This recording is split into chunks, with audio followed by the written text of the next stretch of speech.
به شما هموطنان قول میدم در عرض 1 سال دستگاه و سیستمی طراحی کنم براتون که آب شرب کل ایران رو به وسیله نیروی باد از رطوبت خلیج فارس و رطوبت شمال ایران بگیره، همچنان که داره آب رو تامین میکنه به وسیله باد، درجه رطوبت و شرجی شهرهای جنوبی و شمالی ایران رو هم به نصف برسونه.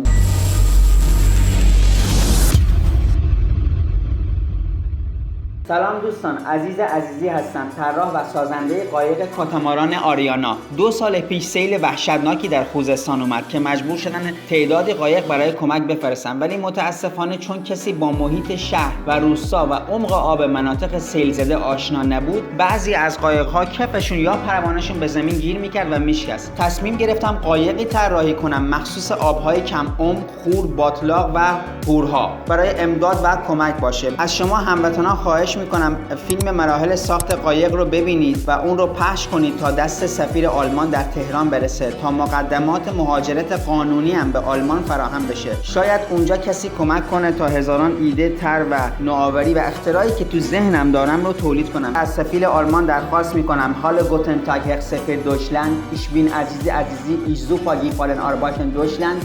زوپا دانکه آف ویدا زاین. و در آخر از همه کسانی که به من کمک کردن تشکر میکنم.